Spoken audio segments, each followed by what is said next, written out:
Ganito guys ang nangyayari kapag yung liderato nyo ay walang pakialam sa inyo. Sino ba naman ang hindi aalisan ng kanyang mga miyembro kung yung liderato ay walang pakialam sa kanyang mga miyembro? So ngayon guys, bibigyan ko kayo ng updates dito sa grupo ni dating Pangulong Rodrigo Roa Duterte na PDP Laban. Duterte Party down to 15 House member. 15 na lang. Solon says number will drop further. Sa 15 na miyembro na natitira ng PDP Laban, aasahan nyo guys na bababa at liliit pa yung numero na yan. Grabe no, from 120 members ng PDP Laban noong panahon niya, down to 15 House member na lang. Sino ba naman ang hindi aalisan? Masyado niya kasing pinagpalit ang confidential funds na sinisikmura ng kanyang anak laban dito sa kanyang mga kasamahan na sinabihan ba naman niya na pinakabulok na institusyon ay ang Congress. Where in fact guys, ang daming miyembro ng PDP Laban na mga kongresista. Tapos sasabihan niya na pinakabulok. So sino hindi aalis dyan? Anyway, beside pa dyan, wala naman talagang kwenta itong si Kadigungan. So, Duterte Party down to 15 House members, Solon says, number will drop further. From an estimated member of 120 in the House of Representatives during the height of former President Rodrigo Duterte's term, the erstwhile ruling Partido Demokratiko Pilipino Lakas ng Bayan or PDP Laban party now only has 15 members. So, ako guys one of the reason kung ako lang tatanungin kung bakit nagsialisan itong miyembro ni Kadigungan, it is because the confidential funds na pinagtanggol niya yung kanyang anak na hindi marunong magsalita, marunong mag-defend ng kanyang sarili, pinagtanggol niya dito sa Kongreso. Na dapat sana yung kinalabasan nito ay magiging bulaklak para sa political party ng mga Duterte. Pero ang nangyari guys, imbis na maging mabulaklak ang pagtatanggol niya sa kanyang anak, ang nangyari, napasama pa ata. So, regarding ito sa confidential funds ng kanyang anak na hindi napagbigyan, and then pumutak yung bunganga niya, duro-diretso na, wala ng preno, at nasabi niya na ang pinakabulok na institution ay ang Congress. Imagine, magsasabi ka na pinakabulok na institution ng Congress ay ang dami mong mga miyembrong kongresista. Lubos si Mima. Tapos, isa pa talaga guys sa pinanindigan niya, ito nabubwisit ako dyan, sabi niya, kahit maiwan mag-isa, okay lang. Rudy Duterte says PDP Laban members not in tune with us can leave. So yung mga hindi daw pabor sa kanilang paniniwala, beliefs, perception, views, opinion ay pwede nang umalis. So talaga nga naman yung liderato nyo ay manipulative. Pag sinabing ganito, dapat ito yung sundin. Ano yung akala mo? Ikaw yung mananatili sa power habang buhay? Tinuturing mo yung sarili mo na you are the most powerful president ever known in the Philippines na kaya mong kontrolin itong mga kongresista sa mahabang panahon? Kaloka Kadigo. So regarding ito guys sa pag-alis ni ni Aurelio Gonzales na kanyang treasurer ng PDP Laban. So syempre na-hurt sila Sinabihan ba naman na pinakabulok, most rotten institution ay ang Congress? Diba? Talagang aalis yan. Miyembro niya, sasabihan niya ng ganon. Tapos mismo nga yung anak niya, si Paulo Duterte, congressman niya, tapos sasabihan niya ng ganon. Kaloka. Kaloka ang lolo nyo. Sabi dito, from an estimated membership of 120 in the House of Representatives during the height of former President Duterte, the erstwhile Rodrigo Demokratiko Partido Lakas ng Bayan, PDP Laban Party now has only 10% of that number. So, karamihan guys sa mga umalis sa grupo ni dating Pangulong Rodrigo Roa Duterte sa PDP Laban ay ang iba lumipat sa Lakas CMD ni Martin Romualdez at sa PFP, Partido Federal ng Pilipinas. Okay. As of the moment, 15 na lang ang natira sa PDP Laban. Nalalagasan na. Surigao del Sur 2nd District Representative Johnny Pimentel told the House reporters on Tuesday. Itong si Johnny Pimentel, aalis na rin din. Gago, no? Siya yung nagbalita kasi aalis na din pala siya. So, Pimentel is veteran stalwart of PDP Laban, but that may not last for long. 2. Like the dozen of his now ex-party mates, the Mindanaoan says he is also on his way out. Paalis na rin ang lolo nyo. I'm still waiting for the development, but I'm already weighing my option. Most probably, I'm also transferring to another party. He admitted.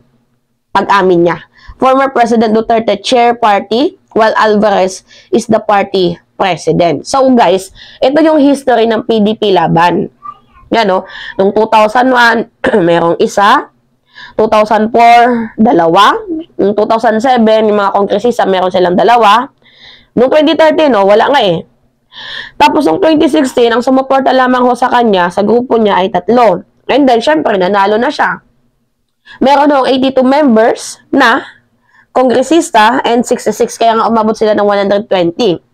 So ngayon guys, probably, kaya ho nagsialisa ng kanyang mga members dahil nga talaga sa pagtatanggol niya sa kanyang anak na mali. And then sa sobrang pagtatanggol niya, nabanggit niya na the most rotten institution ay ang Congress. So imagine, may miyembro ka, sasabihan mo ng ganyan.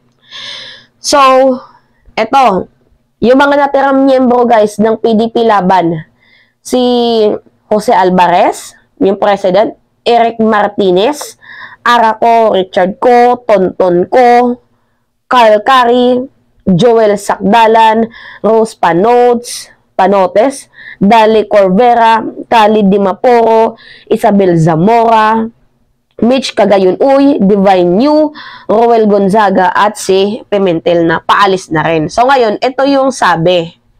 Panoodin natin. As of today, we only have 15 members of PDP Laban left. When the 19th Congress started or opened, there were 65 members. But through the months, medyo nalalagasan na, and with the recent developments, mas lalong dumami yung nag-transfer sa ibang mga partido. So why do you think this is happening, itong pag-alis? Well, probably, you already know what happened, no? It started when there were some accusations against Congress na sinabi nga ng former president natin na bulok tayong institution. So, the congressmen took it upon themselves also to defend the dignity of the institution. Now, I believe it could also be one of the main reasons why they have decided to transfer to other political parties, because they could not anymore reconcile their mandate, their duties and functions as members of the House of Representatives to their duties and functions as members of PDP Laban. I'm still waiting for developments, but I'm already weighing my options. Most probably, I will also be transferring to another party.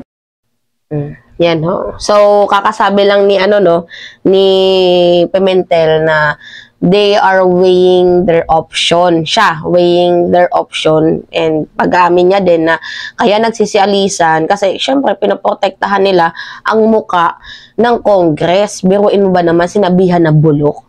'Di ba? Anyway, yan ho yung sabi. Ayon kay Pimentel, nagsimula paglipat ng mga miyembro ng partido kasunod na rin ang naging pahayag ni dating Pangulong Rodrigo Roa Duterte, chairperson ng PDP Laban, na bulok umano ang Kamara. So, alam nyo guys, imbis na may mga desisyon kasi guys na hindi naman dapat ginagawa ng bigla-biglaan. Yung nangyari kasi kay VP Inday, 'di ba, first, sabi niya, I can live without confidential funds. Dapat doon pa lang sa pinakaunang sentiment niya na binitawang statement, pinanindigan niya na. And then, 'di ba, borrowing from coming from the horse's mouth. Sinabi ni Romualdez, total, di mo naman pala kaya mo naman pala mabuhay ng walang confidential funds. Inilipat niya ang confidential funds sa mga ahensyang mas nangangailangan. Dito sa, Armed Forces of the Philippines, sa PCG. And then, during that time, naghimutok ang lola. Sabi ba naman niya, ang kumukontra sa confidential funds ay kalaban ng bayan at ayaw sa kapayapaan. Tapos nagsumbong pa siya sa kanyang tatay na itong kanyang tatay ang nagpagulo lalo. Imbis na makaganda sa political party system ng mga Duterteñans, itong pagsumbong sana ni Sara, ang nangyari mas napasama. Mas lalo silang bumaho. Yan, sumbong pa kasi. Sumbong pa mo. And then, nung hindi na talaga, alam nilang na hindi na sila mapapagbigyan, sinabi ni Sara Duterte na, I will no longer pursuing these confidential funds.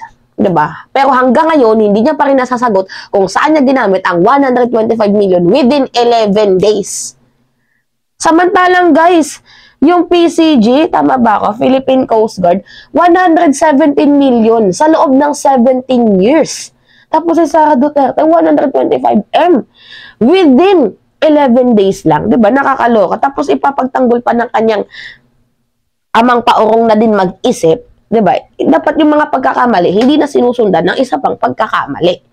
So, anyway, yun, update ko sa inyo, kaya siya nilalayasan ng kanyang mga miyembro dahil din sa kanyang pangit din na pag-uugali at pagdala sa mga miyembro niya sa PDP laban. So, I hope na nagigets nyo yung punto ko dito. Kung maayos kang liderato, maayos yung trato mo sa mga miyembro mo, hindi ka nito aalisan. Mananatili sila sa'yo. Kaso wala, ang pangit ng pagdala mo. So, what do you expect? Tatagal sila sa'yo? Hindi. Diba? So, yun lamang ho guys. At it's me again, si Mima Alicia nyo. At nagbabalik ulit para sa ating panibagong video.